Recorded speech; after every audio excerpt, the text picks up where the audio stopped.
The History Things podcast is brought to you by TR Historical, your one-stop shop for all your historical fan gear needs. Visit trhistorical.com and use the promo code HISTORYTHINGS to receive 10% off your next purchase. Thanks for listening. Now let's start the show.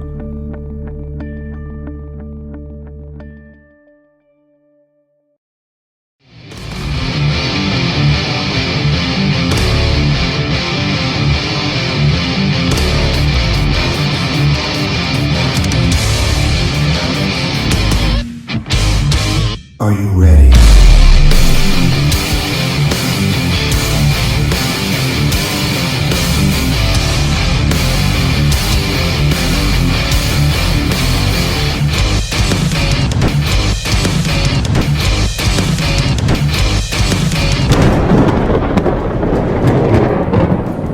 What's up, everybody? Welcome to the History Things podcast. I'm your host, Pat McGuire. We have a very special bonus edition episode for you today. Joining me, as always, is my co-host, Matt Borders. Matty B, how you doing, big man? I'm doing great, bud. It's a pleasure to be back as always, and I'm looking forward to this one because we've got some Untold Civil War to talk about. Yeah, I'm really excited, man. We have one of the new guys in the business, one of the up-and-comers. He's been around for probably actually a little longer than we have in terms of being on the air. He's coming to you live from New York City. Ladies and gentlemen, the host of Untold Civil War Podcast, Paul Hoza. How you doing, buddy? Thank you for having me, guys. I'm really excited to be doing this senior stuff. I'm a big fan. You guys have inspired me to do this podcast, actually. So this is great to finally meet up with you and share some stories. Oh, thank you so much, man. That's a huge compliment. It is. Why don't you tell us a little bit about Untold Civil War for our listeners who might be unfamiliar with the work that it is you do over there? Absolutely. So the Untold Civil War podcast, I like to say that we cover kind of left out in your traditional college and high school textbooks. I invite many guests onto the show who lies in the obscure, unique, and untold stories of the Civil War. I've included stories on corps badges. I've included stories on camels in the Civil War. I've included stories about Potter's Raid. There's so much there. There's so much there to unpack. It's just a never-ending rabbit hole, and I'm really excited to give that to your listeners, my listeners, and everyone interested in the Civil War.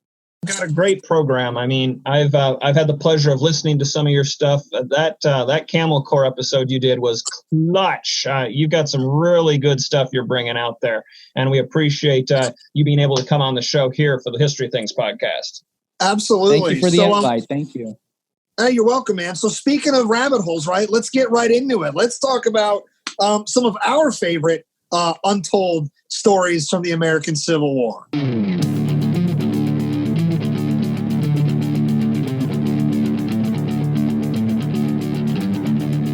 I'll actually be real honest. The stories that I brought today are stories that I haven't actually told publicly before. But they still, as cool as they are, and as this sort of once-a-year basis that I'm telling them publicly, that a schedule that I'm on, they still kind of remain untold because, as we were discussing pre-show, there's a ton of details of this war. So, we kind of get lost the further down into the individual level we go. So the average observer, the average studier stays up brigade, division, corps, army, etc. And if we're talking about individual people, we're usually talking about people wearing a lot of brass. So my stories are not really so much about the people wearing brass or any of that stuff. And they're not even really necessarily about any battles or things like that. They're sort of more human interest stories, I guess you could say. And the first story I'll tell you about is a bit of an interesting story, not just in the subject matter of the story, but the story, like the composition of the story itself, because there is a ton of this story that is kind of rooted in folklore. And the problem with it is there's a little bit of fact to back it up. So there's this weird area where you kind of got to dance between what is the legend and what is the story, like the actual historical record story. So the reason I present it as a sort of historical offering is it's a story. I'm not presenting this as this is a factual lesson. I will make note of some of the things that are fact. And I will, and the rest of this, I very much encourage you to study this when I'm done, because it's one of these stories where, if depending on who you ask, there's a different sort of genesis for it, or I guess course to how it happens. So my story comes from the West, out in the borderlands between Tennessee and Kentucky. My story is the tale of a renegade sniper, perhaps the inspiration for Mel Gibson's Benjamin Martin character, at least for a moment in the movie The Patriot, even though the timelines don't work. But like when you get into what we're talking about, you'll see. My story is the story of Jack Henson, better known as Old Jack.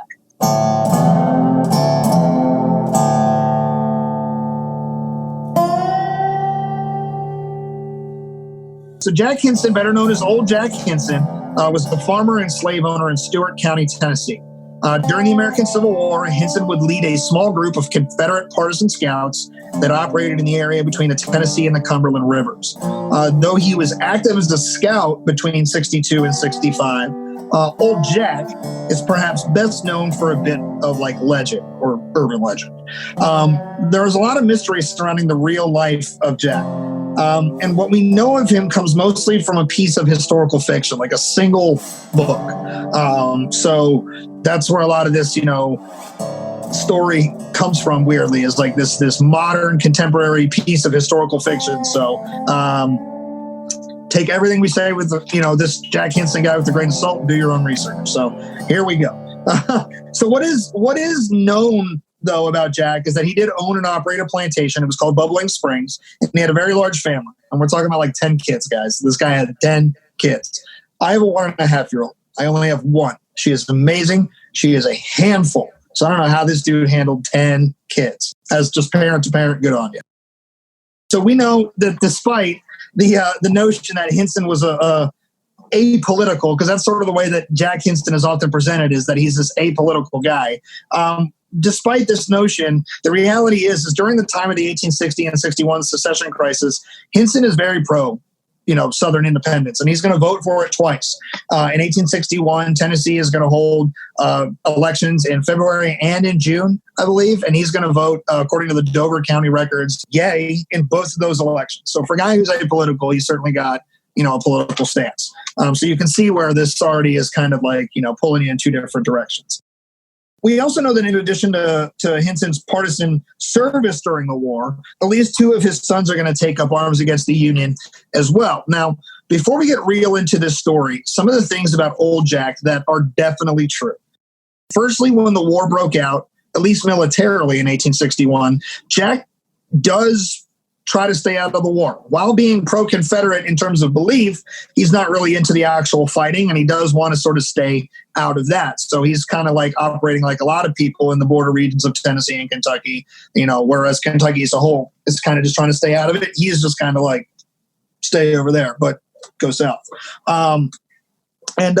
When the war breaks out, he tries to stay out of it. And the other thing is while his 2 sons are enlisting, you got to remember that Jack is an older guy. He's got 10 kids. Jack's in his mid-50s. So he's not going to be running off and enlisting anyway. So his staying out of the war isn't also this weird, like, altruistic, I'm above this kind of thing. Like, he's an old guy. Like, he would have fought in Mexico kind of thing. Like, that would have been his war if he was going to be a guy on the ground. So, and war, as it often is kind of a younger man's game, and he's just simply not a younger guy. So, secondly, we know that in 1862, as General Grant is putting some of the first significant W's of the war in the win column for the Union, Grant appears at the home of Bubbling Springs. Now, his presence is a bit of a matter of debate, and we don't know if he's hosted willingly by the Hensons or if he just sort of requisitions the place for his headquarters, but what is a matter of record is that Grant does, for at least a few days, operate or maintain a headquarters at the Bubbling Springs plantation in Stewart County, Tennessee. Now, the fall of both Forts Henry and Donelson is also going to mean that this vital gateway into the Confederacy is going to bring sort of a permanent fixture of Union troops to the Tennessee and Kentucky border region. And so with Grant's army moving through and all these, not just Grant's army, but a lot of Union troops are now moving through this area with the gateway open. But with this influx of Union soldiers in this pro-Confederate region, it's going to cause some of these I guess I should say these sympathetic non-combatants to take up arms to defend their homesteads from these perceived invaders. So, using these guerrilla tactics and things, it's also known as Indian fighting at the time. These bushwhackers, they're going to use the woods or other concealments, and they're suddenly going to start jumping out and attacking Union soldiers, and they're going to just start disappearing. And if the bushwhackers weren't annoying enough for these bandits, along come sort of these predecessors to the cowboy gangs of the Old West. You start to see a lot of these roving bandits that sort of are preying on these towns that are like sort of trying to keep the Union out, and they're also running low on resources and things. Trying to think about the movie Cold Mountain and trying to think about the Home Guard unit at the beginning of that movie. Now, these Home Guard units, like I was saying, like it's shiesty, right? They're going to use, and I say Home Guard loosely because they're more like bandits, and they're using the guise of Home Guard units, and they're going to be attacking these towns, and they're murdering, they're robbing, and raping, and the Union is just like they've had enough.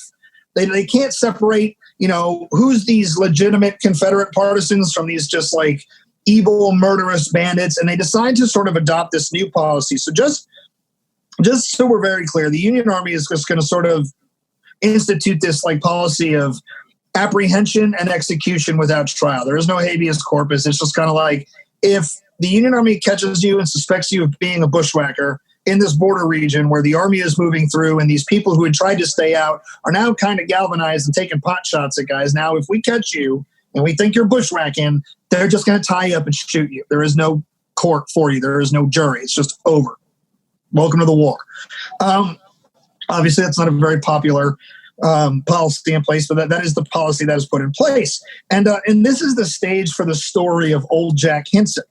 So in the fall of 1862, while out on a hunting trip just about a mile from his house, two of his sons, not the two that are enlisted in Confederate service, he's got 10 kids, so he's got a bunch of other kids.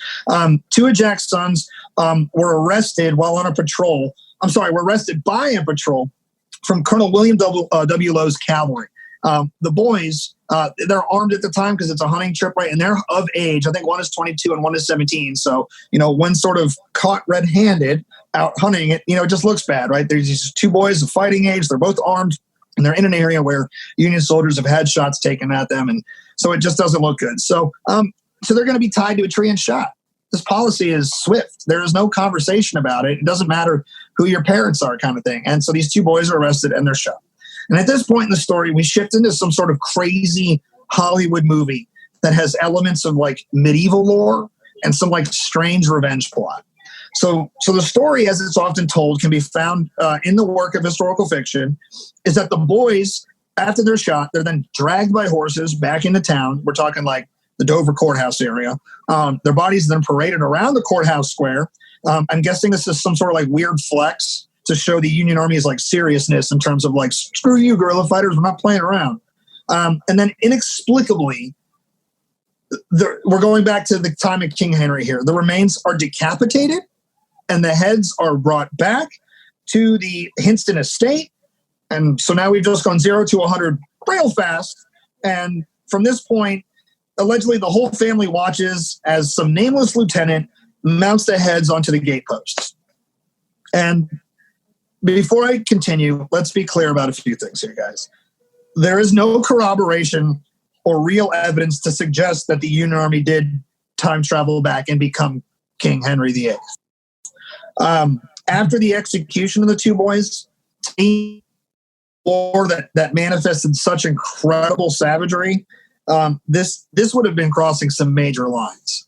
Like, despite the melees and the devastations of wars, just killing two boys and after the fact mutilating their remains like that and the parade, like that dog and pony show, that's just wrong. Like even in war, that's wrong. And because there's no corroboration kind of thing. So in an area that is as pro-Confederate as the Dover area, an act of gruesome violence such as that, you would think would likely galvanize those who hadn't been galvanized by just the presence of the Union Army, and or at least people who were otherwise less invested. You think they would say something. There'd be more records of this. So the lack of any of this stuff leads me to believe that barbaric act didn't happen. But the story is that the boys are shot, dragged around, put on a show, heads cut off and mounted to the post in front of their families. And so now that I've done all this time kind of building this up, like, I haven't even really started telling the story yet. It's all just kind of in stage setting. We're at the top of the hill. This is kind of like a roller coaster, So I was just like, we're going up that ratchety part right there. So now we're at the top. So here we go, right? So Jack's reaction to this is as you would expect it to be, a father's, whether the barbarism is real or he's just hearing news that his sons were killed at the hands of this policy kind of thing. he's distraught. And as a few times, I guess I should rather say, like, he just kind of snaps, right? Like, I don't know how else to describe it. Like, Jack finds out 2 of his sons are dead, and he just sort of blows his load. And so the following story, this is really where it dances between the folklore and the history. So Jack snaps. He goes like full Benjamin Martin on these guys. He's going to have a custom 50 caliber rifle based on the Whitworth rifle. He's going to have it made for him, and he's going to go out on like a one-man revenge mission. So this is a guy who is presented often as like, I want to stay out of the war, and I don't really want anything to do about it. And now you forced my hand, and now I'm going to kill a bunch of these Yankees because you killed my sons. Sounds like Benjamin Martin, right? In reality, this is a guy who has been pro the war, or not pro the war, but he's been pro the Southern independence, at least pro the cause. And when the war finally came to his doorstep, he picked a side because he had already sort of drawn a line in the sand philosophically at the onset of this thing. And now the Union Army, unfortunately, I guess, gave him blood reasons to pick this side and get super involved. So setting up a base of operations in a cave above the Tennessee River, Jack begins targeting pretty much any Union soldier he comes across or that he could draw within his sight. So the story goes that the first soldier to be killed by Henson is this nameless lieutenant, the guy that physically orders the death of his sons, the executions of his sons. And from there, Henson has like this insatiable bloodlust, and he begins dropping Union soldiers on columns of march, patrols, scouting the area left and right. And then even boats in the Tennessee and Cumberland rivers aren't safe. Basically, like I said, when he could draw you in his sights, he could shoot at you. So if he could get you off the coast, he could get you off the coast. And that's actually one of the more notable stories that comes out of Jack's sharpshooter career, is that when Jack is out on one of these, renegade sniper hunting missions that he's on, he's not out there just willy-nilly doing this. He'll spend some time out, in a position, looking for targets, taking them out, moving to a new position, then retreating back to his safe spots and stuff like that. So when he's out on one of these, excursions, I guess you could say, he's able to successfully force an entire Union riverboat to surrender due to the casualties that they were sustaining from the shots that Henson was laying down on. They're real precarious. They're out in the middle of the water there. So in this instance, so many men had killed that the captain of the riverboat, whose name is escaping me, forgive me, he's going to beach the boat in an attempt to just sort of like do something, and he's going to raise a white tablecloth to, signal the surrender, and they're just going to kind of hang around and wait to be captured.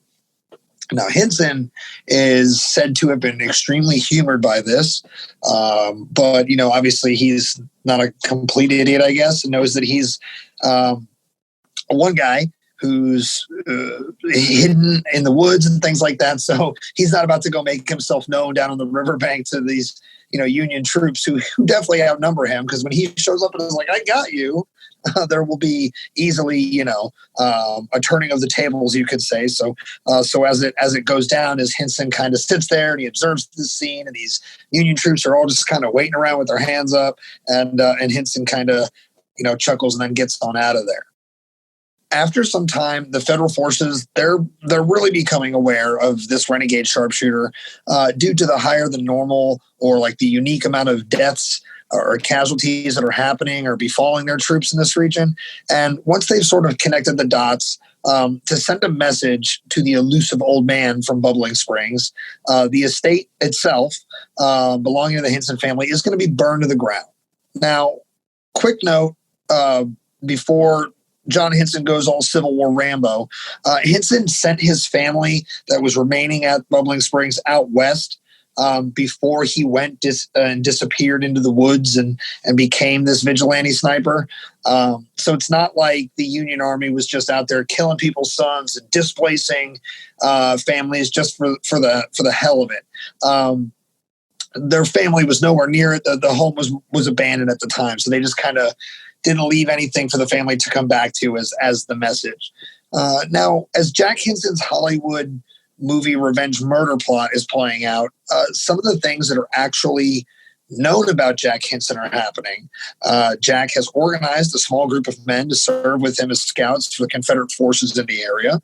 You got to remember, he's intimately familiar with every little road and path, and nook and cranny of the coaling grounds that are between these two rivers. And Henson provided valuable directions and intelligence to several notable Confederate commanders. In this capacity, he is perhaps best known for guiding Nathan Bedford Forrest during the latter's raid on the Union Supply Center at Johnsonville. Now, as his legitimate Confederate endeavors are taking place, and when I say that, I mean like there's an actual paper trail to sort of take you through historical record. It's not just like old grandpa told me this about old Jack. So as his legitimate Confederate record is taking place, Henson continues his one-man war of retribution against the Federal soldiers. And eventually a pretty lofty reward is offered for his arrest or proof of his death. They didn't really care, dead or alive. They just kind of wanted their guys to stop having this super exceptional bushwhacker. They didn't want him out there anymore. So, they've got this warrant out for him, and Jack's going to be able to evade capture for the duration of war and even after, because the warrants remain active all the way up until when Henson dies in 1874. All told, guys, Jack is credited by the Union Army records as having killed more than 130 men, which includes 36 officers. And the rifle that he is said to have done all this with, the famous, custom Kentucky Whitworth style rifle, which is rumored to have weighed like 17 pounds, which is like 7 more pounds, I believe, than your standard Springfield or Enfield long rifle at the time. The rifle is said to have been in the possession of the family of Major Charles W. Anderson, who Anderson is Nathan Bedford Forrest's aide-de-camp. And I guess the rifle was presented to him at the end of the war. And it is rumored to have 36 notches cut into the stock. I guess one for every officer killed, allegedly. I've never seen this rifle, and I don't really know if it's modern day existence, if the family still has it. So the war ends.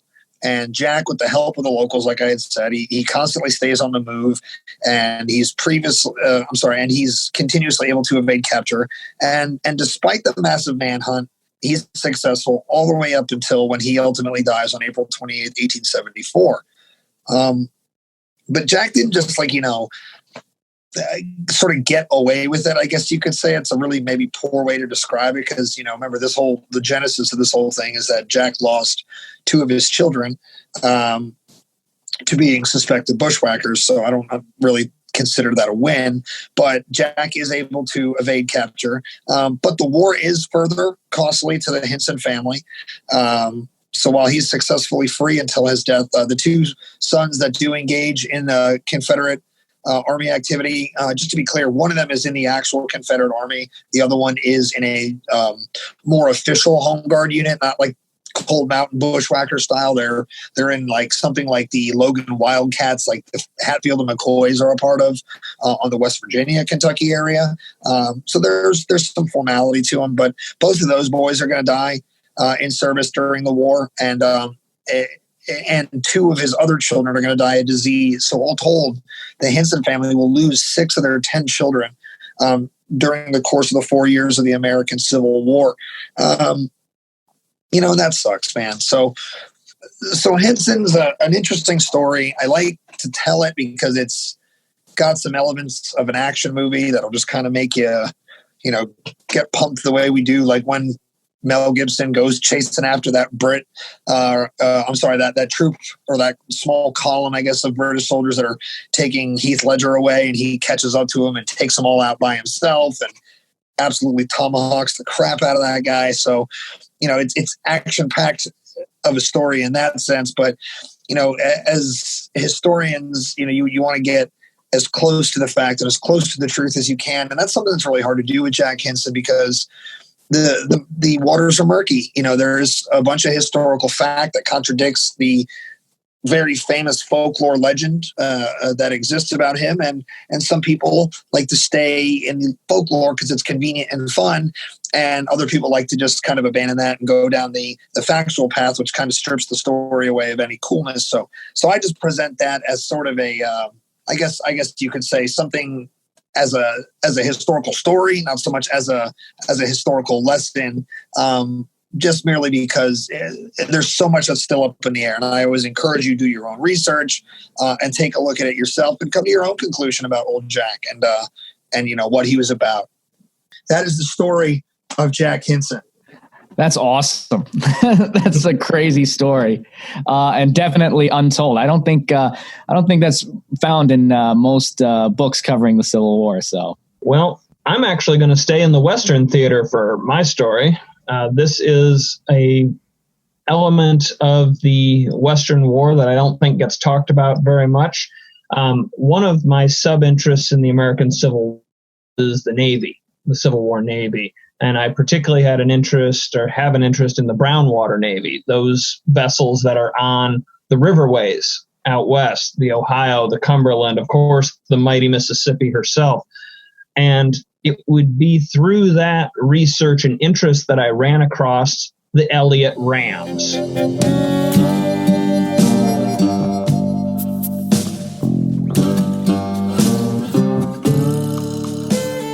Now, as you guys know, the concept of ramming in naval warfare is ancient and can be traced back to at least the ancient Greeks in the 400s BCE. This style of warfare is going to fall out of favor, though, as better and better projectiles are invented and the move from road to sail-powered vessels and warships occurs. However, with the development of steam engines and iron-hulled ships, the concept of rams is going to find favor in some circles again in the mid-19th century. One of its early advocates was the brilliant engineer Charles Elliott Jr. Now, Elliott was a self-taught engineer and is best remembered for his work on suspension bridges and for flood control construction projects. However, in the 1850s, he began to petition the Navy Department, the United States Navy Department, about a steam-powered ram. He came to this idea through one of the tragedies of the day, the 1854 sinking of the SS Arctic. Now, Pat's got a real big interest in shipwreck history, so I wanted to mention this. The Arctic was accidentally rammed in a fog bank off Newfoundland by the French ship, the SS Vesta. Initially, it was believed that the iron-hulled 250-ton Vesta was in danger of sinking as the Arctic, a wooden sidewheel steamer weighing in at 2,794 tons, so 11 times larger than the Vesta. They thought this little ship was one that was in trouble. It was soon discovered that the Arctic had been badly pierced below the waterline by the iron-hulled Vesta, and she is going to try to make a dash for shore. Unfortunately, she will sink well before reaching safety, and sadly, of the 400 people aboard, 85 survive, none of which are women and children. A good chunk of the crew and a number of the male guests or passengers get off, but none of the women and children survive, tragically. Now, this tragedy will actually inspire Elliott, but his ideas are going to be ignored initially by the War Department in the 1850s. He is then going to try to sell this idea of an iron-hulled ram to the Russians during the Crimean War, which also went nowhere. It was not until the outbreak of the American Civil War that the idea once again was brought up and began to gain traction. And that's going to happen primarily after February of 1862. In February of 1862, Elliott is going to write a pamphlet detailing his concerns of a powerful fleet of rams being built throughout the Confederacy, and that nothing was being done to counter the threat. Now, Paul, Pat, you and I both know that, of course, the Monitor is being built by this time. The Eads City-class ironclads on the western waters are beginning to come online as well. These powerful vessels, ironclad vessels, that could potentially deal with these rams.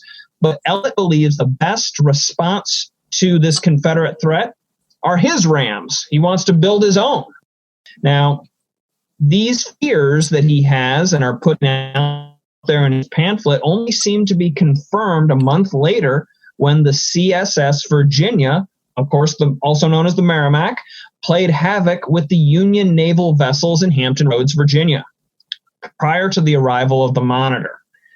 Now, the Virginia had actually rammed the Cumberland, or the USS Cumberland, and sank her with a iron ram that darn near pulled the Virginia underwater too.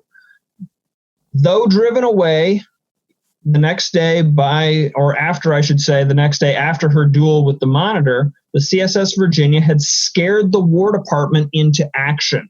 Now, notice what I said there, the War Department, not the Navy Department. The Navy's got its own plan. It's got Monitor, and it's going to be experimenting with this design and some other ironclad designs. The War Department, though, is very, very concerned about what these Confederate rams could do to their transports and could do to their ability to progress the war along the waterways. And so it will actually be the Secretary of War, Edwin Stanton, who is going to send for Elliott and would give him leave to purchase and outfit a number of rams for action on the Western River waters. 9 civilian vessels are going to be purchased, both side-wheel steamers and stern-wheel steamers. These vessels had their prows reinforced, their machinery protected, but no guns added. They were to be rams through and through. Now, Elliott was given the rank of colonel and was allowed to fill his vessels with any men he recruited, and he's going to recruit heavily, not only in the West and along the waterways, but also from his own family. This is a big kith and kin operation for the Elliots. At least 13 family members will serve on these vessels. Brothers, cousins, and other relatives are going to serve in this strange command, with Charles Elliott Jr. being the initial commander of it. Now, come to find out, this threat is not entirely overblown. Rams would attack Federal vessels at Plum Point in May of 1862. The Confederate rams under Commodore James Montgomery's River Defense Fleet are going to engage and heavily damage 2 Union ironclads at Plum Point. And when this attack is heard about, Elliott and his small fleet of rams are going to be ordered south. Here's where we're going to run into an issue. What did I say who did I say that the rams were under? Not the Navy, the Army. War Department. War Department, exactly. Now, the Elliott Rams being under the Army, being under the War Department, this is going to be an issue because they are to work in cooperation with the Union Navy, specifically Flag Officer Charles H. Davis's ironclad gunboats and support vessels. Elliott is not actually under Davis's command. They are working in conjunction. Now, when Confederate forces pull back from the defenses of Memphis on June 4th, 1862, it's going to open up part of the river, part of the Mississippi. And this combined Navy-Army operation is going to advance down the Mississippi to what is known as Island Number 45. It's very close to a natural landmark at that time known as Patty's Hen and Chicks. I don't exactly know why it's called that, but I believe they are river obstructions. Now, Island number 45. Chickens? Like there's chickens in the river? I don't think there are actual chickens in the river, but yes, that's the name of it, is Patty's Hen and Chicks. So it's mine.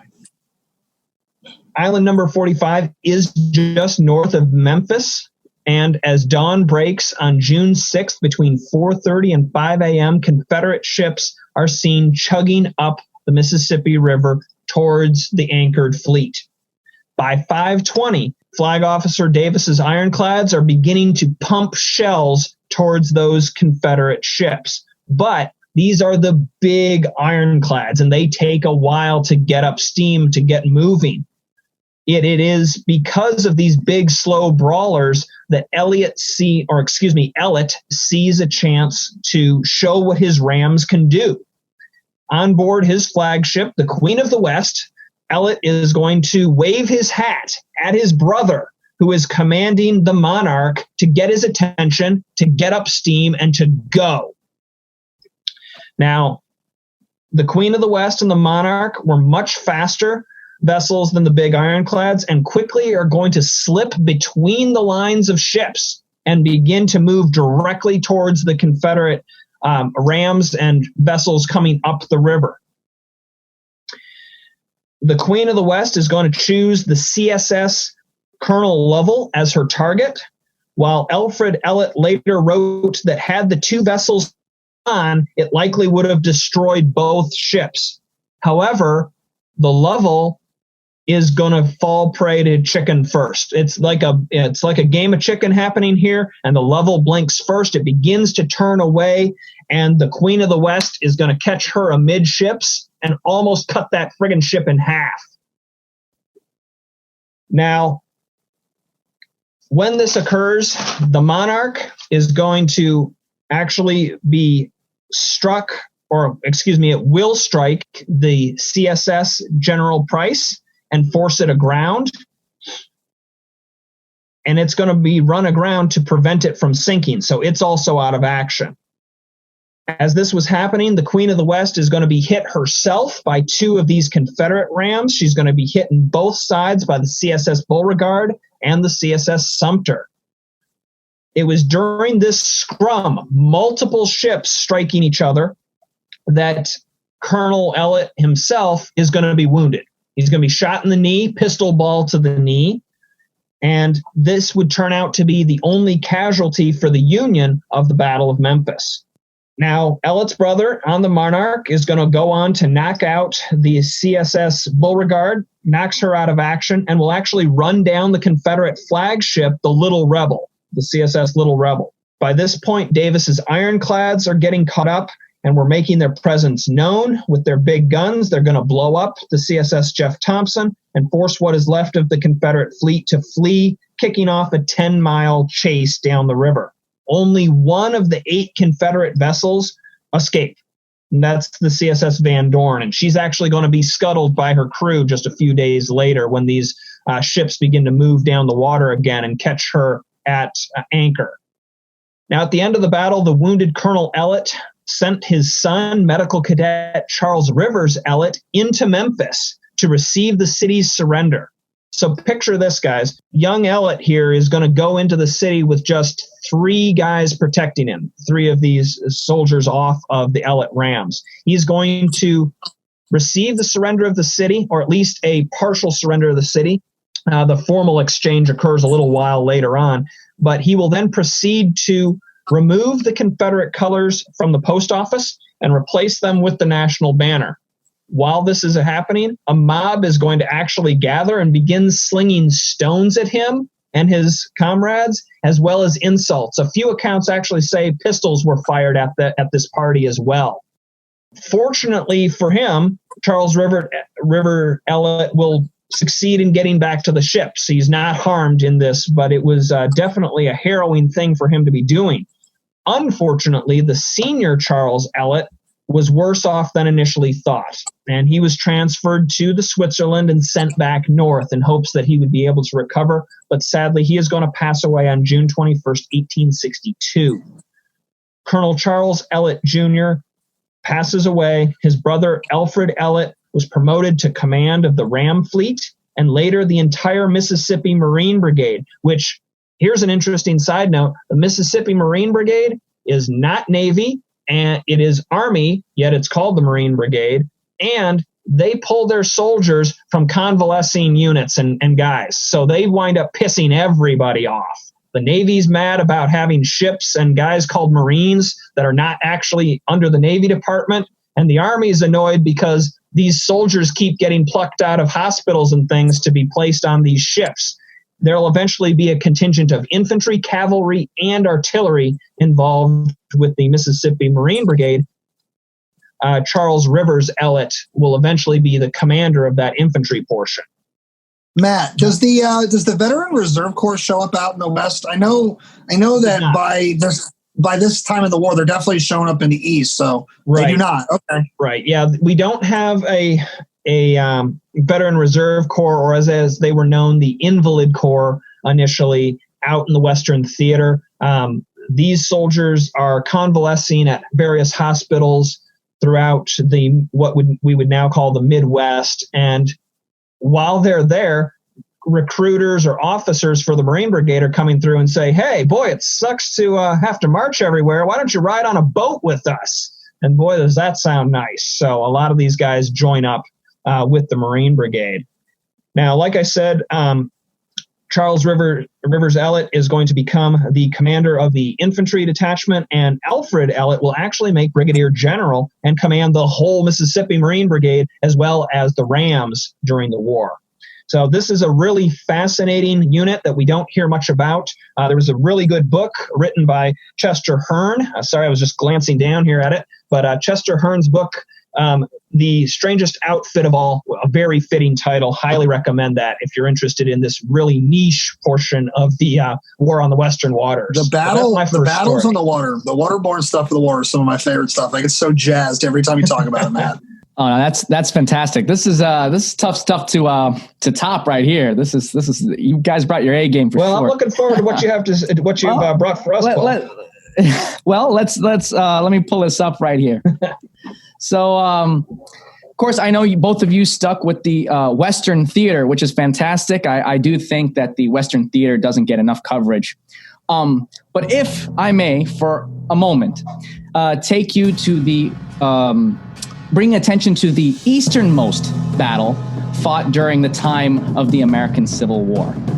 And so allow me to transport you to 1863 Japan during the time of the Shogun.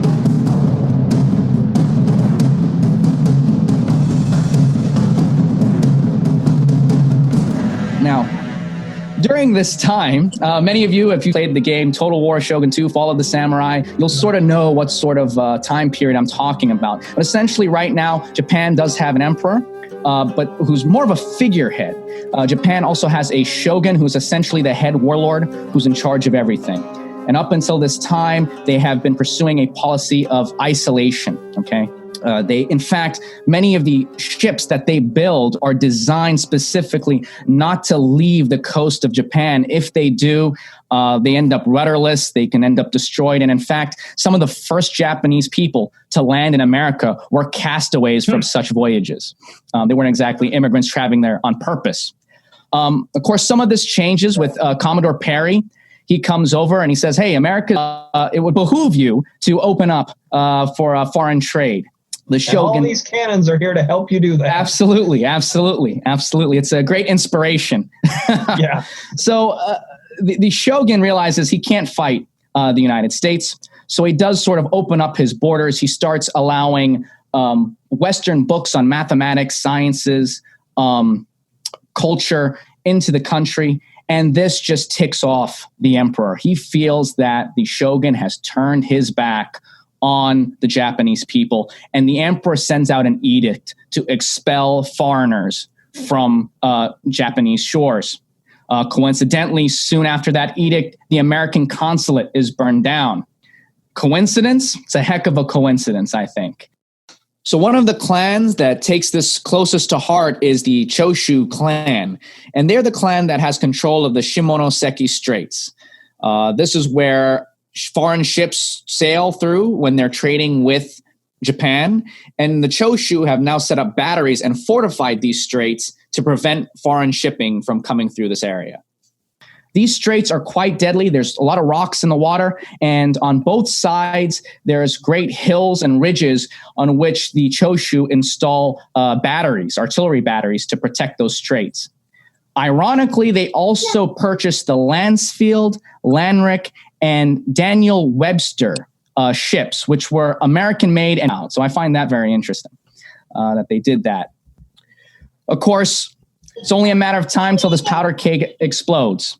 The Pembroke, which was an American merchant ship, travels onto the Shimonoseki Straits and is immediately attacked by the Choshu clan and their batteries. Lucky for them, they're able to escape with no loss of life, but that luck doesn't continue with the French and Dutch ships that sail through there soon after.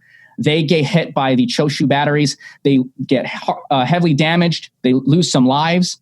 And these guys are so trigger happy that they also fire on a Satsuma ship, which was actually an allied clan in Japan, but they mistaken it for a French ship and they fired on it anyway, and they sunk it. So these guys are not only trigger happy, they're getting really good at using their artillery. So let's quickly go back to the United States for a second here and go to Washington, okay? Lincoln knows the eyes of the world are upon him, sort of like D-Day, right? They're wondering if this American experiment will survive its first real growing pains, okay? A lot of people don't think that the Union will survive and aren't taking advantage of this Civil War. Look at the French. They immediately move into Mexico. They start sending troops over there, putting up a puppet emperor. I do have a soft spot for Maximilian, but that's what they do. How this slight on American honor to go unpunished. And so he calls upon Captain David McDougall. Captain David McDougall is the right man for the job. He's a Mexican war veteran. He served in the blockade of Veracruz, and he commands the USS Wyoming. It's 190 feet long, 33 feet abeam. It drew 15 feet of water. It had a crew of Dahlgrens, 4 32-pounders, and 1 60-pounder Parrott rifle, steam-powered. And it was in the Pacific hunting Confederate raiders before it was summoned to Japan to the Shimonoseki Straits. So there it was, the USS Wyoming and Captain David McDougall. They were there on July 16th, 1863. Now, I could tell you the story myself, but I think that the primary source is much better. And if I can just pull it up here, I'm going by the primary source of Joseph Hiko or Heko. He actually was an interpreter for the American legation that was in Japan. He was Japanese born, and he was one of those castaways that when his ship sunk, he was rescued by an American ship and came to America as a castaway, learned English, and now is working for the American legation as an interpreter. And he happens to be on the USS Wyoming at this time. And he describes the battle that soon ensued. So he says, "So the captain gave the order, make ready for action. The big 64-pounder guns were at once run out and opened upon the batteries on shore. At precisely 10:50 a.m., we ran right in between the 3 Choshu vessels and treated them to a salute from our 2 Dahlgren guns. After delivering our broadside, we steamed slowly out, and crossing the bow of the steamer Lansfield, we worked towards the channel, pounding away at the enemy all the while. Meanwhile, the enemy kept up an unflagging fire from ships and batteries alike. But their aim was wild, and we noticed that the guns on shore were all fired trained upon the channel. And we passed so close under them that their shot mostly went 10 or 15 feet overhead. But it was not at all nice or comfortable to hear them whizzing and screaming aloft among our rigging.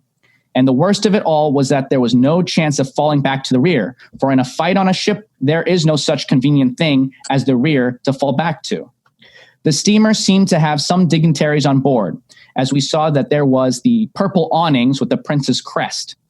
As soon as we crossed the Lansfield's bows, she slipped her cable and essayed to run for refuge into the inner harbor.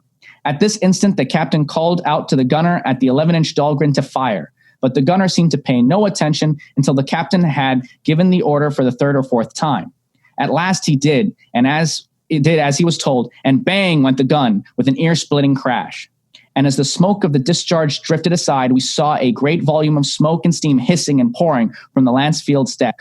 And at the same time, she slewed slowly round and heeled over on one side. And in a minute or two, down she went into the waters.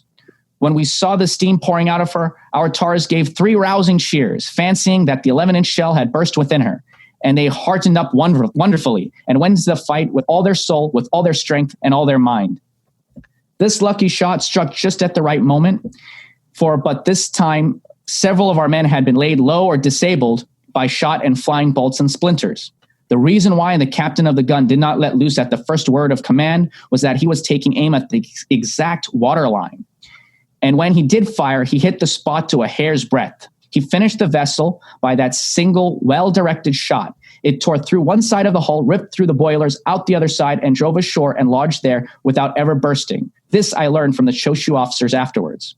When we got out into the channel, we touched on a sunken rock, but by backing, we got off scatheless.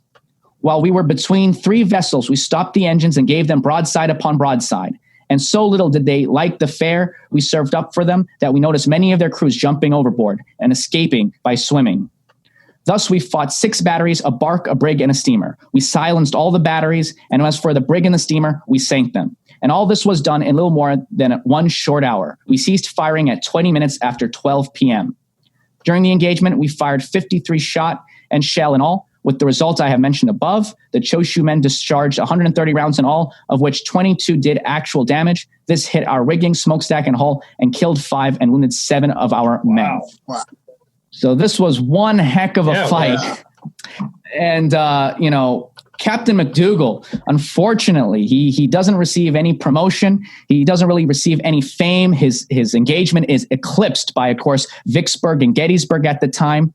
Yet he ensured that the honor of the United States was upheld on foreign shores. And my favorite president, Teddy Roosevelt, said of the engagement, had that action taken place at any other time than during the Civil War, its fame would have echoed all over the world.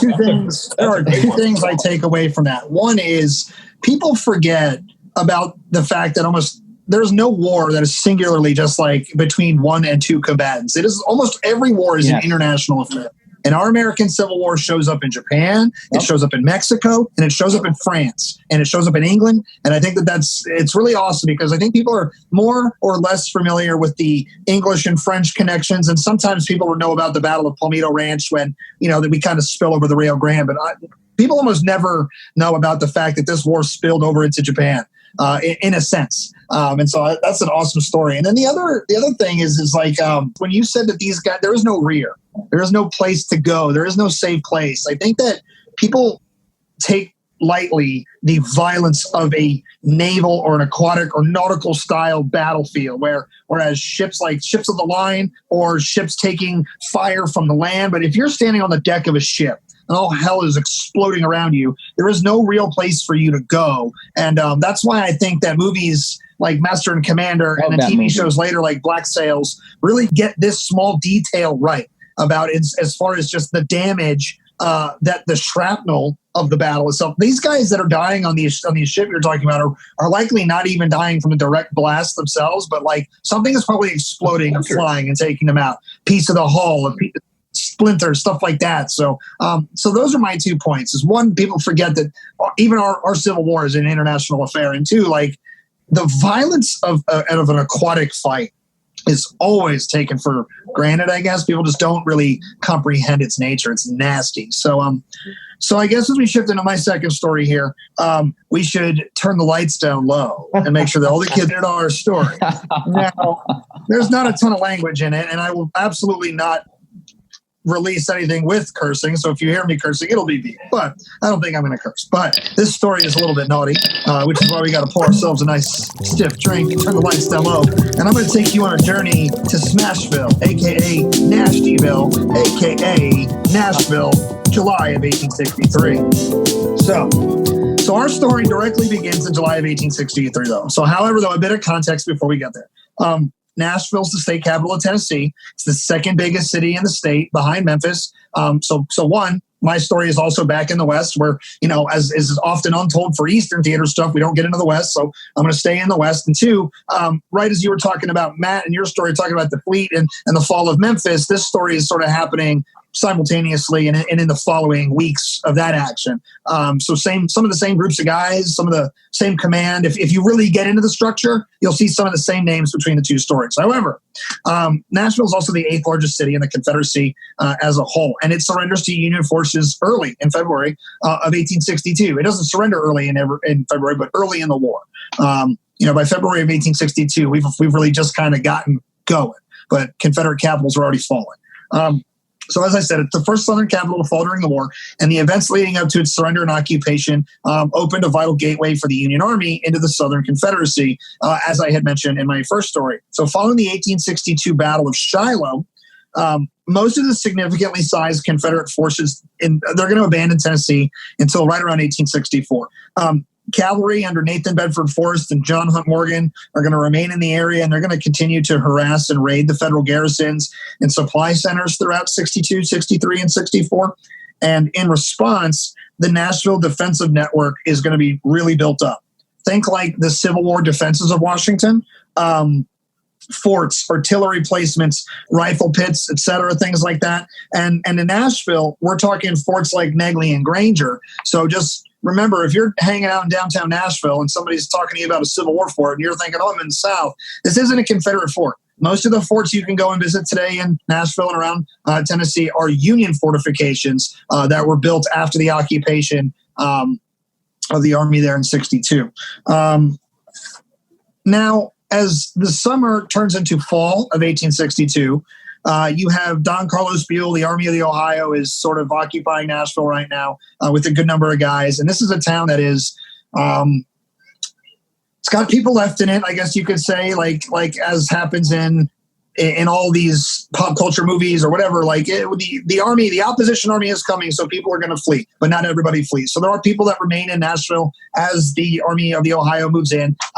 This city is no longer being supplied by the rest of the Confederacy, and the Union isn't going out of its way to supply all of these people who are not thrilled for them to be there. So resources are going to run low, and law and order is going to start breaking down around the city. As I said, as these resources dry up.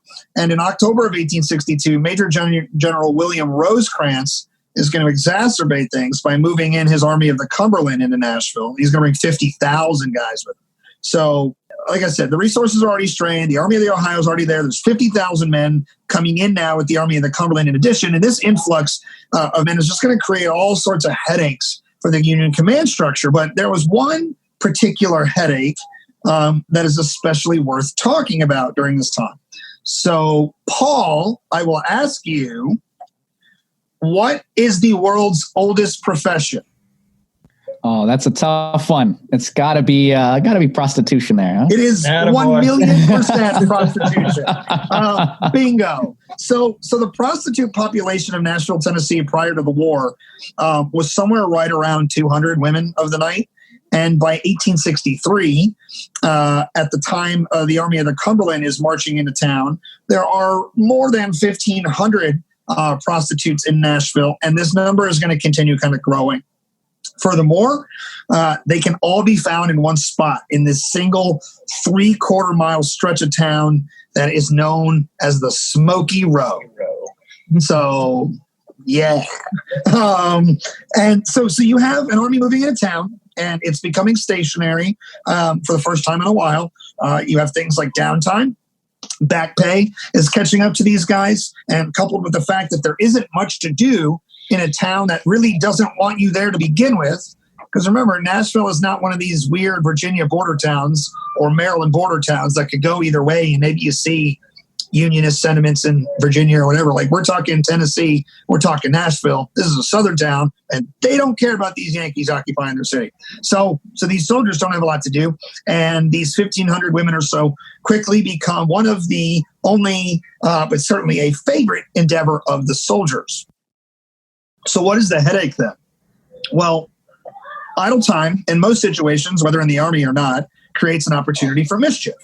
And these soldiers are going to get mischievous.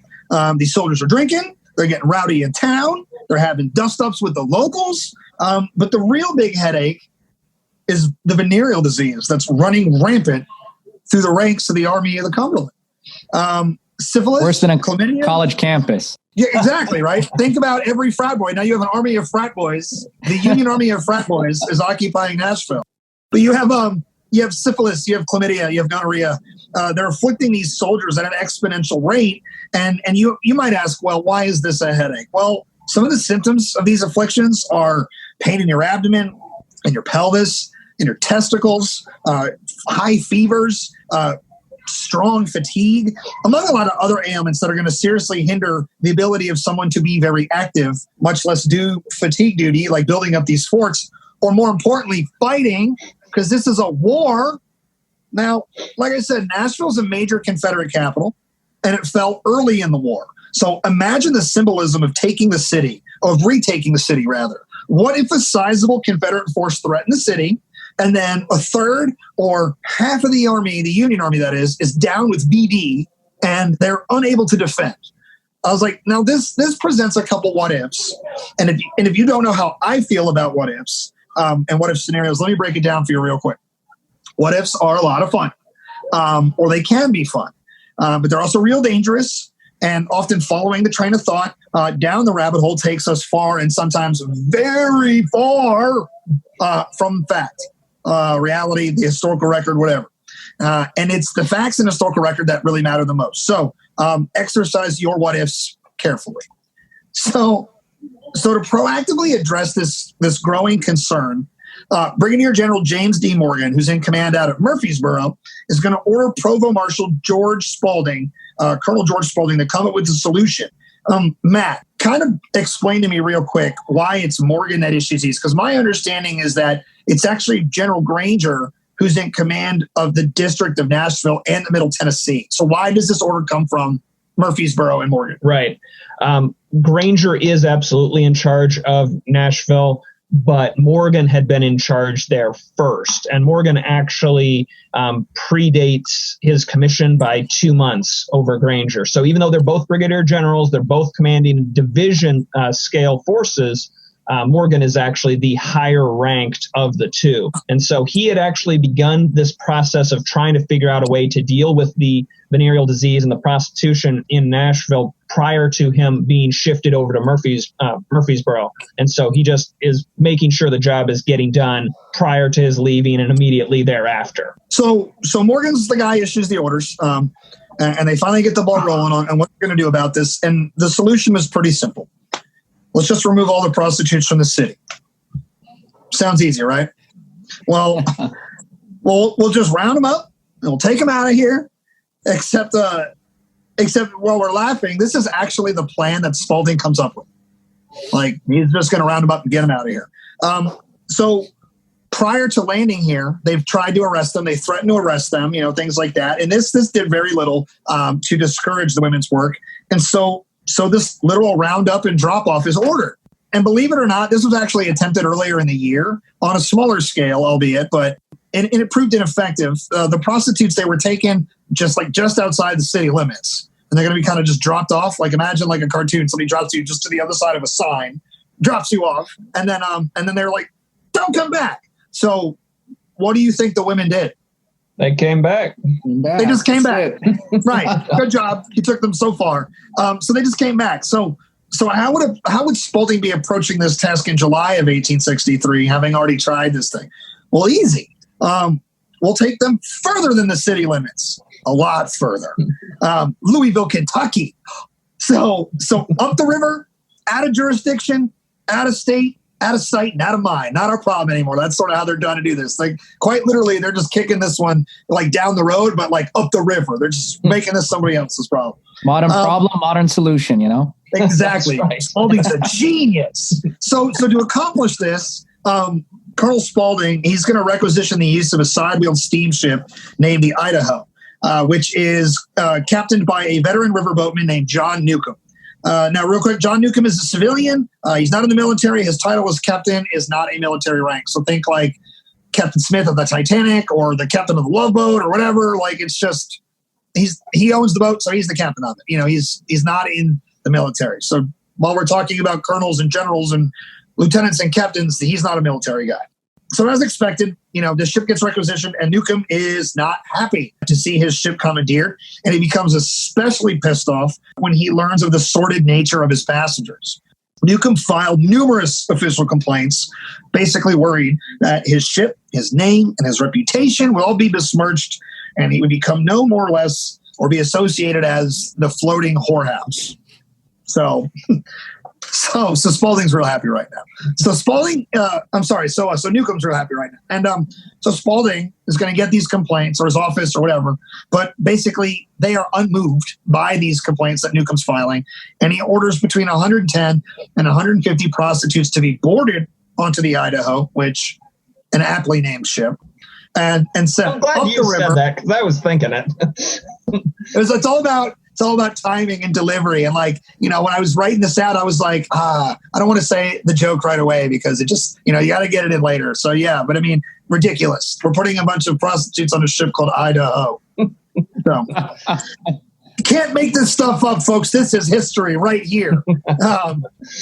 So anyway, so they're boarded onto the boat. And they're sent up the river to Louisville. And just to sort of tell you what this scene is like, right? So like I told you about the city limits scene, Spalding is going to have all these women ushered down to the docks, and they're going to be put on these ships, and they're going to be sent off, and Spaulding and company are waving, and no Union soldiers are boarding the ships to keep order. Her service guards, the ship is sailing off, and Spaulding's like, bye, see ya, we're done. And that's it. And suddenly it's Newcomb and a whole bunch of these girls and like maybe a few of Newcomb's crew on the ship, but like, that's it. It's no longer Spaulding or the Union Army's problem. And these women, by the way, they're pissed, which we'll get to in a minute here, but there's a problem that exists for Newcomb now. And it's a problem that actually exists today in our super invasive digital world. So it's not actually a problem that is super unique to us, which we often think it is, considering the case of the digital age we live in. But the case is simple, that news travels faster than transportation, especially 1860s steamships. And this is the case for Spaulding, Newcomb, and his passengers of ill repute. So Louisville is aware of this impending arrival of women. And they're like, no thanks. Nope, not having it. Don't bring the prostitutes here. We don't want them. And they send a huge contingent of their police force down to the docks to meet this ship as it comes into dock.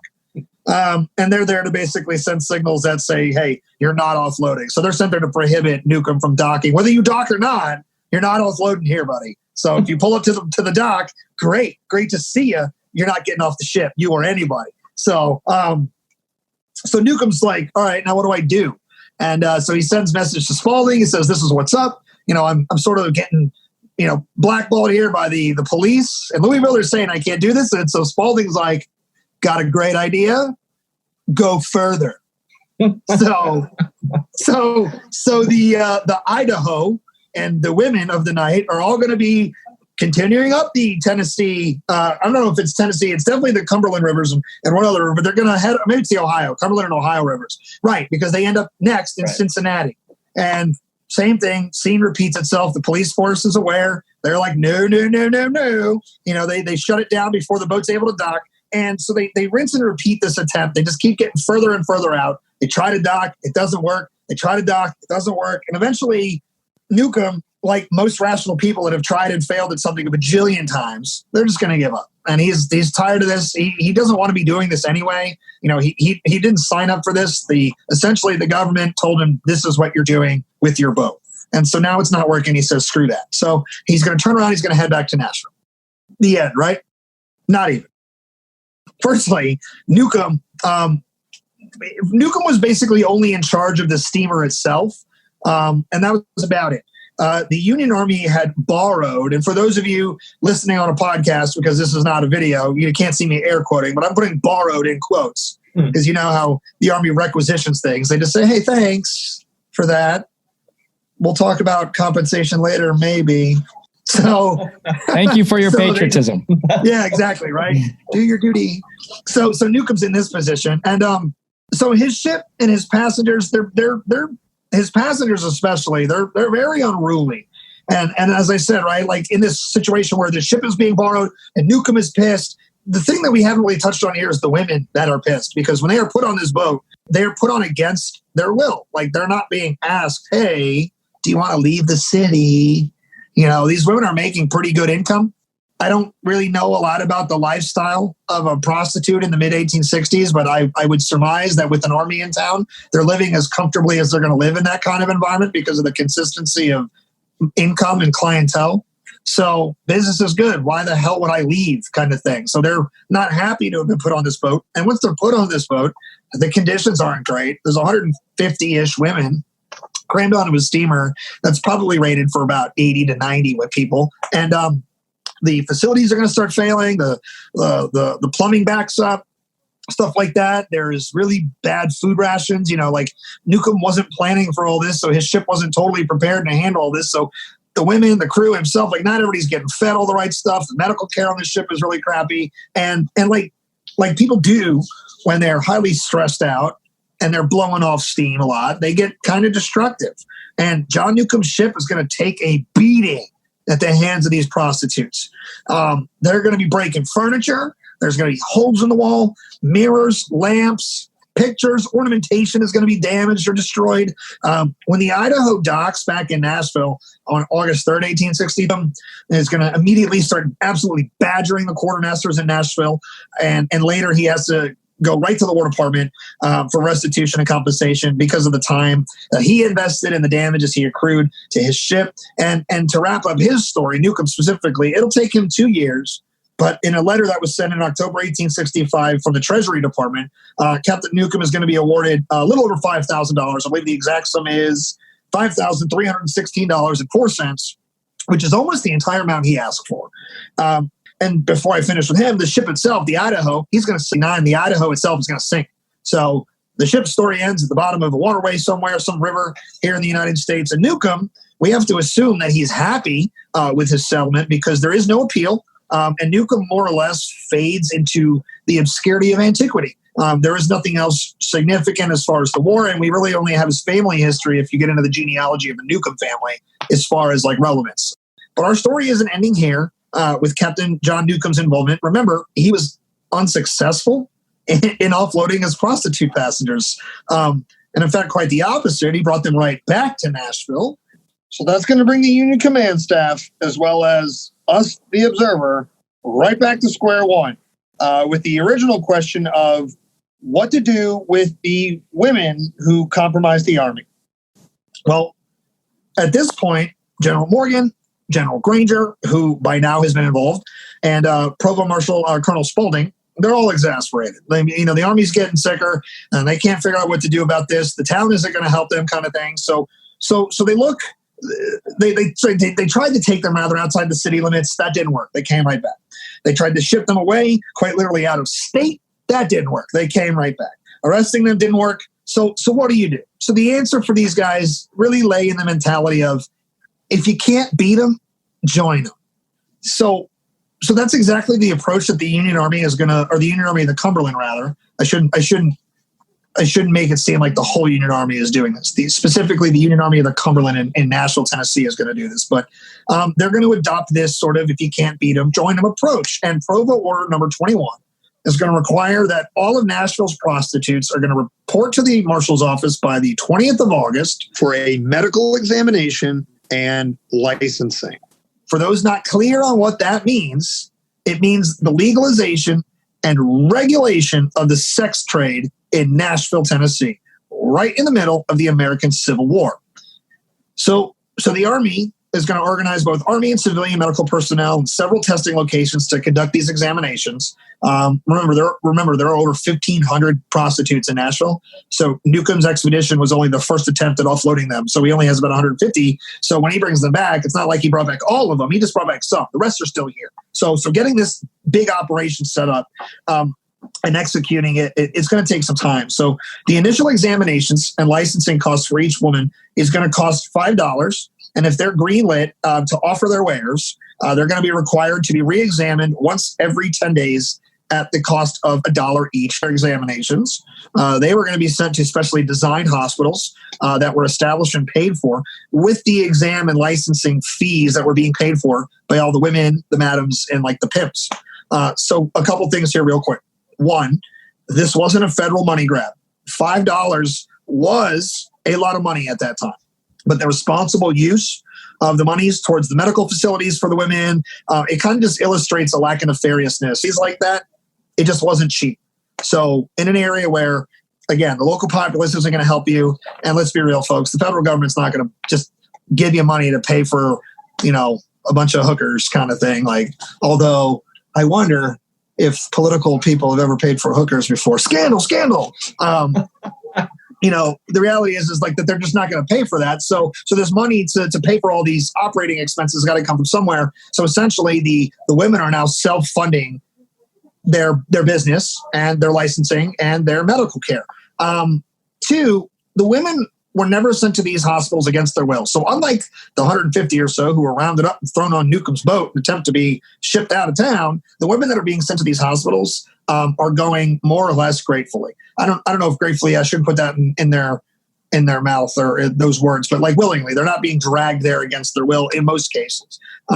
because they're going there for such conditions after these exams like pregnancy and venereal disease. And for most of the women, A, they need the medical care and the treatments. And B, this was for many the first and only opportunity to get some of the most modern and advanced medical care of the time. So there's a lot of people willing to go because a lot of the ailments they're feeling don't feel great. If we get a chance to fix it and stop it, hell yeah. 3, the women who did refused to comply with the exam and licensing order and were found to be continuing their work were arrested and sent to labor houses for a minimum of 30 days. And labor houses did a ton of tasks from just local resource-related stuff for the town to sometimes Rosie the Riveter-style things that helped in the production of war materials and stuff like that. But essentially, they were sent to an in-house labor camp where it was like, you're basically going to work jail. And 4, and perhaps most importantly, considering the original problem of venereal disease in the Union Army of the Cumberland and the Army's objective of reducing or eliminating the invisible enemy, the legalization and regulation of the sex trade in Nashville in 1863, guys, it works. The Army gets a lot healthier. The venereal disease rates, they drop. The morale is way up. Work is getting done efficiently. Like these forts are built very fast. The defensive networks, the positioning and placements is up, and the fighting readiness is maintained. And the city in 1864, rather, and when the Confederates come back, like I was saying, because remember they had abandoned for a while. In 1864, when the Confederates come back and they attack at Franklin and later at Nashville, the boys in the Union Army are in really good fighting shape. And then if you pair that with the really good defenses, the resoundingness of the victories that they achieved in those battles, the fact that they routed John Bell Hood's Army of Tennessee, and the fact that this kind of ends large-scale fighting in the West, the end of John Bell Hood's essential effectiveness period, not just like his destructiveness, like his career is essentially over. I think this is his last command that he holds. I know there's some political beef with him, but more or less, like the fighting at Franklin and Nashville is it for John Bell Hood as far as the American Civil War. And as I close, like all of this stuff comes right back to the what ifs. So what if the Union soldiers in the area were sick or in less than stellar fighting shape when Hood and his grizzled, battle-hardened Confederates showed up? Fortunately, we don't really have to have that conversation unless you want to just really have some fun over a couple drinks, because the way it played out, it was an exclamation point on the various accomplishments of the Union armies in the Western theater. But had things been different, who's to say that a period would even been put on the sentence on the action in the West? Perhaps the war drags on longer out there. Perhaps the war shifts and it requires or draws more time, energy, focus, and resources in a way so much that it affects the war in the East. See, rabbit holes can get deep really fast. They're like quicksand, right? You're usually in too far before you realize you're stuck and you're off track. So that's all I got, right? A unique, albeit not so unique problem for the Union Army, solved with an unconventional approach. And for all my super stuffy friends and listeners, or anyone out there with a super closed mind, just remember, guys, like it worked.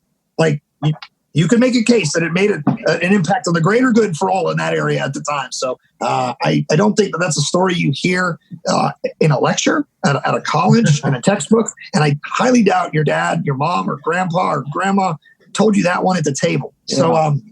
So we can turn the lights back up now if you want, because Civil War late night is over. But the Union Army was getting a little naughty there, in '63 out west, and they got sick. That's fantastic. And there's a couple of things I love about that story. Is one, it's neat that you talk about sort of like a public health issue, especially what's going on today and everything. So that's pretty relevant. And two, a lot of people don't realize we love to get caught up in the strategy about the logistics of how to move people, get them to a certain location, feed them, care for them, and then ensure that their shenanigans doesn't cause them to be inactive in battle.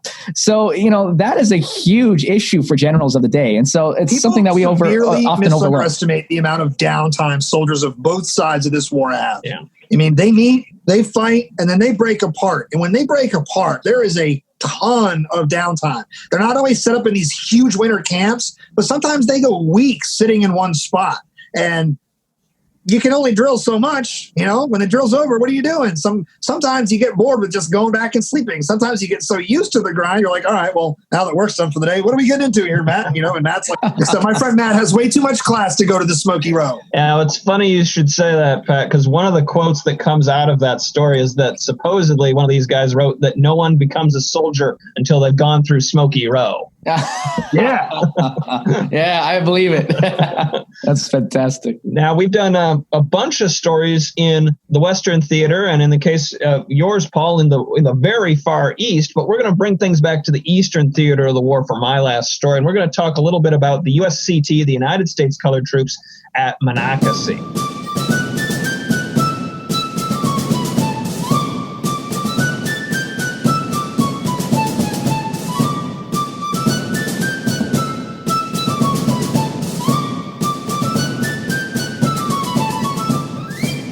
As I mentioned in our opener, I'm fortunate enough to work at Monocacy National Battlefield outside of Frederick, Maryland. Known as the battle that saved Washington, this was a delaying action that slowed General Jubal Early's advance on Washington, D.C. during the Third Confederate Invasion of the North in the summer of 1864. But we are not going to be talking about that fight tonight, okay? We're actually going to be talking about another aspect of Monocacy Junction. Come to find out, Monocacy Junction, the railroad junction beside the Monocacy River, has an important role to play in the United States Colored Troops, or the USCT, as they were known. As we know, on January 1st, 1863, President Abraham Lincoln changed the very focus of the Civil War itself from preserving the Union to preserving the Union and destroying slavery in the United States. He will do this with his Emancipation Proclamation. This was important not just to freeing enslaved individuals in Confederate-controlled portions of the country, but also for allowing and encouraging African-American men to enlist. Now, the Navy had been enlisting African-Americans for years, even into the Civil War years, but the Army had not allowed it. There was some experimentation in 1862 after the Second Confiscation Act with trying to get some African-American units online, but this does not get real heavy federal support until the emancipation in 1863. With the USCT coming online, there was a need for a way to enlist these men. That meant recruiting stations. Now, today is May 20th. And on May 22nd, 1863, so 157 years in 2 days from now, the United States Colored Troops was established by the War Department General Orders Number 143.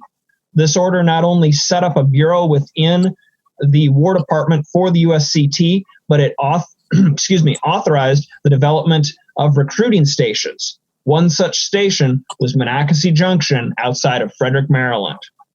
Now, what's interesting about Monocacy Junction is that it actually had a long history with slavery in Maryland and in this part of the country.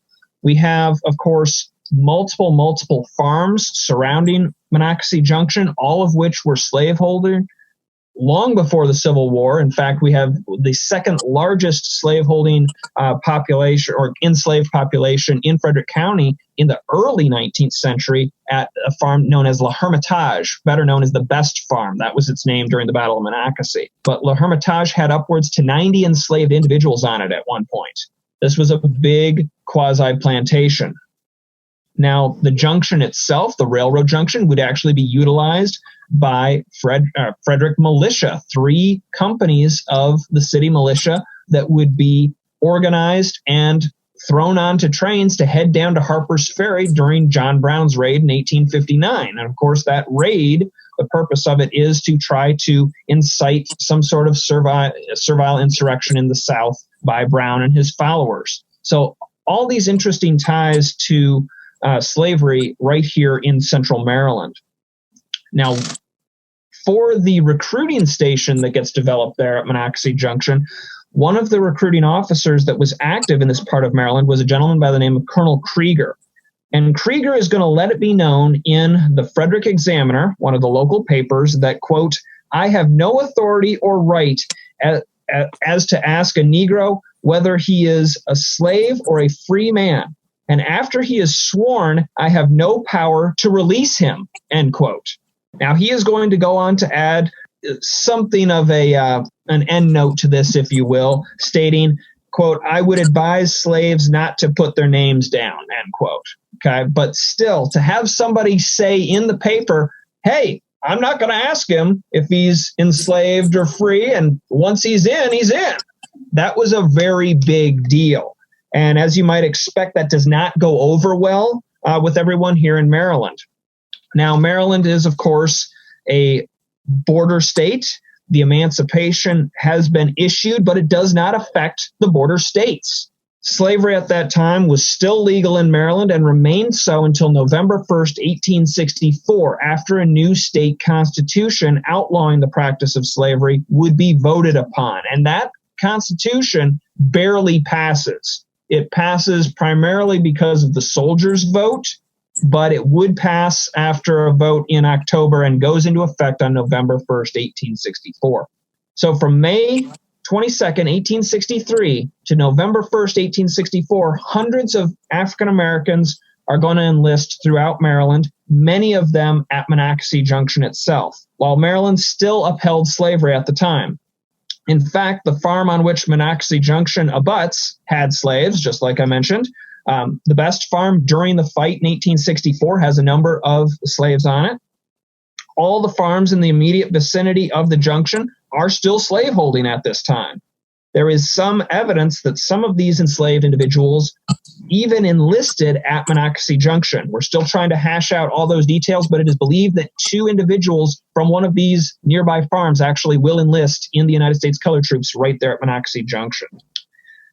We do not have any evidence, though, if they had been allowed to, and their masters are receiving $300 from the federal government, which is how much they would be paid for having their enslaved individual enlist in the service, or if these gentlemen enlisted themselves as a way to escape bondage. Now, at this point, just the USCT troops that have enlisted, we've got about 540 names and various regiments that they joined identified.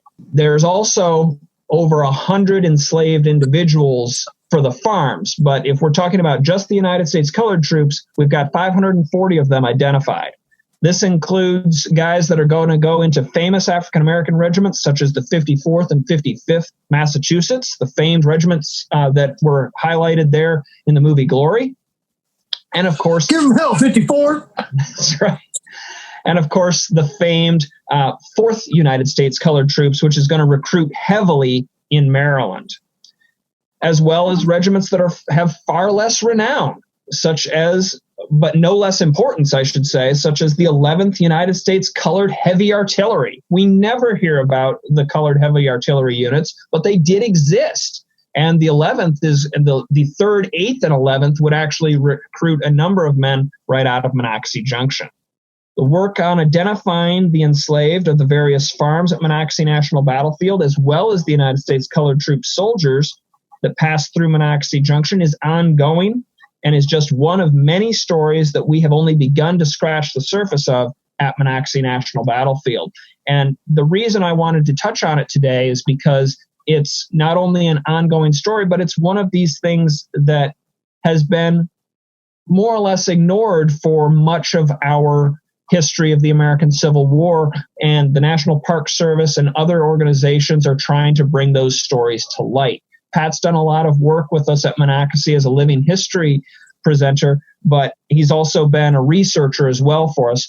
Not as much fun as the Idaho and Pat's story there, but definitely one of interest and one that I wanted to bring to everyone's attention. So, Matt, one of the things that I think, if I'm not, correct me if I'm wrong, the USCT infantry, heavy artillery, cavalry, artillery, all that stuff, they don't get like an enlistment point in like every state. They only get a few of these places for the entire Union. So it's not just, African-American men from Maryland that are signing up at Monocacy Junction. I understand when we did our 1864 project, like we were reading some of the names of the people that enlisted there, and they were coming from places up like where you're from, like Michigan, right. Wisconsin. There is Minnesota. Yeah, exactly right, Pat. There have been a handful of folks that have been identified from other states. Most of the folks at Monocacy Junction that go through Monocacy Junction were Marylanders. We're African Americans from various points of Maryland, and some of them are coming from way out in the western part of the state. But you're absolutely right. There is a gentleman who comes down from Detroit, enlists at Monocacy Junction, and I believe they send him off to the 54th Mass, if I remember right. So there are a number of folks coming from all over the place because there is only a limited number of enlisting locations for the United States Colored Troops. That's what was excellent. Yeah, Matt's doing some great work. So if you guys are ever in the area and can get over to see Matt at Monocacy, don't just ask about the battle. The battle was also amazing, but that battlefield also has a complete other history that you might not otherwise connect with if you're really just looking for the big bang and boom that happened there in '64. Oh yeah, I love that story. I love the fact that personally, my knowledge on USCTs is very limited, so that's why I really like that story.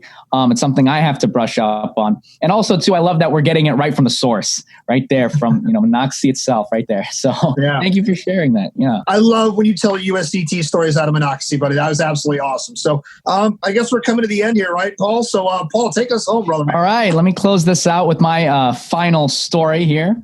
So what inspired me to do this story is that I feel that we all know the story of the 11th New York or the 72nd Pennsylvania. These were two regiments in the Civil War that were raised primarily by fire departments in New York and I believe Philadelphia, respectively. So what we don't necessarily hear about is the story of the Metropolitan Police Department.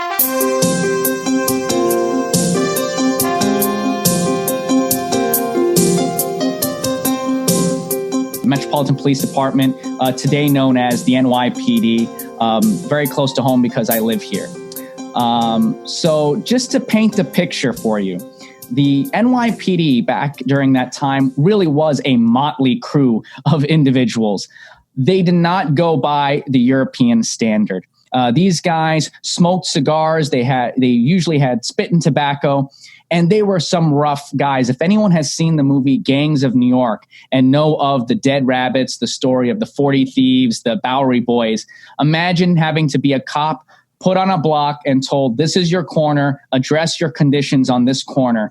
And you had to face up against Bill the Butcher. And these are the type of guys that joined the Metropolitan Police Department and did that sort of thing. Well, if you were Detective Corcoran in the TV show Copper, you could handle Bill the absolutely. Butcher. Yeah, absolutely. Love that show. Corky was the man. Yes, absolutely. I don't know what happened to that show, but they got to bring it back. It was too good, so they canceled it. That's all that happened. Well, and exactly, and especially with that show, you can see that even though they were a rough bunch of guys, they were professionals. They knew their craft. They even had a detective department or bureau, and they often operated in plain clothes undercover. So there's three stories. I know I'm cheating here, but there are 3 points or stories I'd like to cover. The first point I'd like to make is that the NYPD, excuse me if I use Metropolitan Police and NYPD interchangeably, but the NYPD goes on to save Abraham Lincoln early on in the war, thereby allowing him to command and lead the Union to victory. The second point is that the NYPD is there when the first shots are fired and respond to the slight on the American flag in Charleston. And finally, in the NYPD today, there are traditions that date back to the Civil War that are continued up until this day.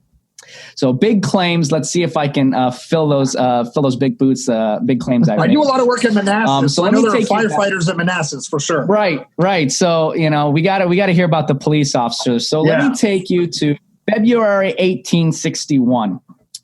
Abraham Lincoln has been elected, and of course he has to travel to Washington City at the time. But by traveling by train, he has to travel through Baltimore, and he has gotten wind of a plot to assassinate him potentially. There is no Secret Service at the time. So who can he turn to that can help protect him? Well, there's Ward Hill Layman. This is a man that has been his confidant since his lawyer days, and in fact has been a self-proclaimed bodyguard. He later on sleeps in front of Lincoln's room with revolver and knife at hand in the executive mansion. He's a big boy, too. Yes, absolutely. One of the only few people that could challenge Lincoln in height. Yeah. And of course, then there's Alan Pinkerton, who runs his private detective agency, who is famous or infamous as McClellan's spy master, but would gain fame hunting down the likes of Jesse James and so on after the war. More the latter. Not the Jesse James part. Infamy. Yes. And of course, he could turn to the Metropolitan Police Department, the NYPD, because they were at the time probably the most organized law enforcement agency in the country. And they responded to the call. They sent 2 detectives, their best detectives, Thomas Sampson and Eli DeVoe. They sent them to Baltimore to uncover this plot. The 2 detectives would join a secession militia group in Baltimore, and they would do some investigating. And sure enough, they would find that if there was no plot to particularly assassinate Lincoln, there's definitely a plot to promote disunion in the nation. But of course, their investigation triggers a lot of suspicion with their comrades within the militia. They've decided they've gained enough intel, so they escape to Washington City. Now, here's the problem. When they get to Washington City and they sign in the guest log, they use the same aliases that they've been using in Baltimore. I don't know why they did it. Even in their writings, they say, we can't figure out why we made that mistake, because the next morning when they wake up and walk into the lobby, they see those secession militia who are suspicious of them waiting in the Willard's lobby, going through that logbook. And finally, they stop at those names, look at each other knowingly, and they know they're out to get them. Lucky for them, or weirdly enough, one of those CSESH pulls Detective Sampson aside and says, follow me outside. Sampson follows him outside. He's got his hand on the trigger of his pocket revolver. He's not sure who this man is or what he's about. But the man identifies himself. He's Timothy Webster, a buddy of theirs from the NYPD previous years, and also currently a detective for the Pinkerton Detective Agency. Right. And he does have an unfortunate outcome later in the war operating as a spy. But he tells them, look, you guys are in deep trouble. They're out to get you. They're going to kill you. You need to get out of here. And what I like about that is it really shows that, one, the world of intelligence back then, even today, is a very small world. People know of each other. And also, 2, spies are literally tripping over each other in Washington. So he tells them, you got to get out of there. He leads them to a train to head back to New York City. Of course, luck is just not with these guys. While they're on the train heading back to New York City, they notice that these CSESH militiamen are on the train going car to car looking for them. They've got to jump for it. So they jump from the speeding train. Detective DeVoe sprains his ankle so badly he nearly passes out. But they see no one jump after them, so they think, okay, we're in the clear. They hop on a horse car and they're headed back out of there towards New York City. And of course, again, their luck fails them. The car stops. The driver tells them, this is the last stop, time to get off. And where have they stopped? They've stopped in Baltimore. Luckily, there's no one there. They get to a cab. They take a cab up to New York City. They give their report to their commanding officer. And Lincoln passes through Baltimore unaccosted. So you could argue that through their efforts and through their daring deeds and bad luck, they were able to save Lincoln as he passed through Baltimore. But I also made another claim that the NYPD was there during the first shots that were ever fired. So Lincoln comes to Washington and the Civil War ensues. Major Anderson at Fort Sumter seemingly finds himself in enemy territory and besieged overnight with the secession of South Carolina. There's no Facebook. There's no email. There's nothing like that back then. And so Not even a carrier pigeon. Not even a carrier pigeon. So the person who probably cares most about Major Anderson at this point in his career is his wife. His wife wants to go to Charleston to find out how Major Anderson is doing. Of course, she can't go alone. She knows that it's best to travel in pairs and it's best to team up with somebody who knows a little bit about danger. And she recalls that back in the day, Major Anderson from his Mexican War days would often talk about a Sergeant Peter Hart who served with him. I like to think if we've seen the movie We Were Soldiers, the relationship between Hal Moore, Mel Gibson, and Sam Elliott, Sergeant Major Plumley, this was the relationship Major Anderson had with Sergeant Peter Hart. She looks up Sergeant Peter Hart and, of course, finds out that he is out of the Army, but he is a New York City police officer. She calls on Peter Hart, asks him, are you willing to go down to Charleston to go see your friend, my husband, and to see that everything is all right? And he agrees. They make it to Charleston, and there is a tearful reunion. But it is very clear that the violence is about to erupt. And so Mrs. Anderson, she heads out. And interestingly enough, Peter Hart, Sergeant Peter Hart, he has no dog in the fight. He's left the military. He doesn't have to stay here. He can go back to his job in New York City as a police officer. But he has a brotherhood with Major Anderson that was formed in combat. Some would say that that brotherhood is closer than blood. And he chooses to remain behind at Fort Sumter. The siege begins at 4 a.m. on April 12, 1861. Lieutenant Farley fires his cannon and an orange glow illuminates Fort Sumter for 13 seconds, and the bombardment begins. At one point, the flag takes a direct hit, and Peter Hart climbs the fort's walls to nail Old Glory to a spar to keep it flying. Echoes of Fort McHenry and the flag was still there, if you will. Of course, Anderson is forced to surrender, and Peter Hart and the rest of Anderson's command are evacuated to New York City, where they take part in the greatest war rally in New York City, which was my first episode for the podcast. And during that rally, they put up the Sumter flag for all to see, and I see many patriotic hearts around me, which we would have rejoiced to have with us at Fort Sumter. This, pointing to the flag, is a flag that we nailed to the flagstaff of Fort Sumter, and nobly we defended it until the last. I want you of New York to volunteer to nail that flag again to Fort Sumter. I think it's interesting he says that, because by the end of the war, when Anderson is invited back to Fort Sumter to raise the Sumter flag again over the fort, Peter Hart is invited and he is there with him. Wow. So there you have the New York City Police Department, again, there at Fort Sumter. Going on from there, just closing out, of course, the Metropolitan Police Department would form the Metropolitan Brigade, where many of the privates and enlisted men were from the police department. The commander was the New York Police Department's commissioner, James Bell. They would fight at Port Hudson and serve honorably. I would like to give a quick shout out to Sergeant Donald Boyle of the Mounted Unit of NYPD for helping me out with this. I went straight for the source for this stuff. And so to just give you an idea, at the end of the Civil War in New York City, I don't know if there was riding under the influence was a thing, but people were committing crimes and riding off on horseback. They were racing. So what they did was they scoured the NYPD for former cavalrymen who had fought in the Civil War. And these 300 cavalrymen would form the mounted unit of NYPD. And they brought many traditions with them that are still used today in the NYPD. They brought the yellow stripe down the pants to designate the cavalry.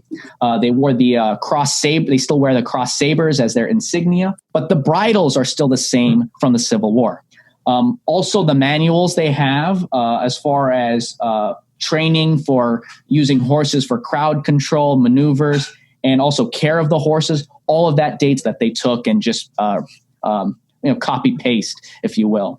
Like I said, they originally formed up to deal with reckless galloping, but of course they were formed up later on and used because if you look at Manhattan back in the day, it's all city now, but back in the day, Upper Manhattan was actually farmland. And a lot of criminals would commit crimes and then go uptown. And sort of John Wayne-esque, the NYPD would mount their horses and go uptown to go catch these guys and bring them back downtown. After that, the NYPD mounted unit would go into a community affairs role. Everyone loves the 10-foot cop, very picturesque, very photogenic. But the officer on a horse can see a lot more than an officer on foot. And so if you put these guys on horseback in strategic positions like Times Square and down by World Trade Center, they can see what's going on and they sort of offer a deterrent to any would-be terrorists. And that is where their nickname comes from, which is Last of the Light Cavalry. And I like that because in the military, in foreign militaries, much of it is ceremonial. But these mounted units are still being used in actual missions. They're on actual patrol. And so, yes, I do believe that they are the last of the light cavalry. And with them comes the heart, courage, and tradition of the Civil War awesome. cavalry. Yeah, that is a really cool story, Paul.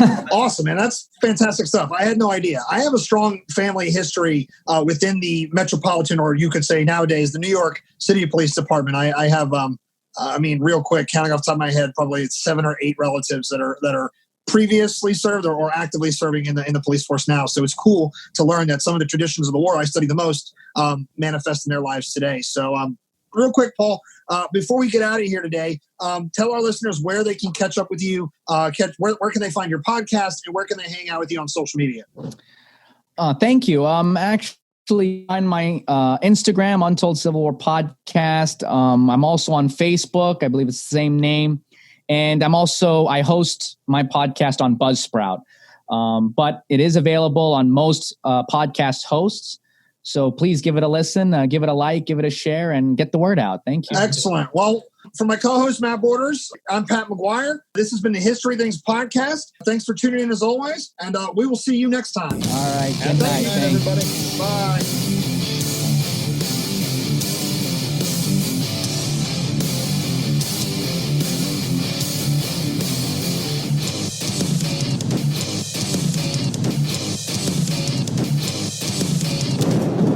You've been listening to the History Things Podcast.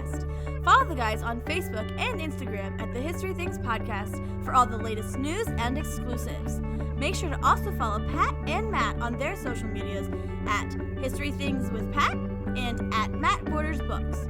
Have a question, comment, or compliment for the show? Send us an email at historythingspodcast@gmail.com. Thanks for listening. We hope you enjoyed the show.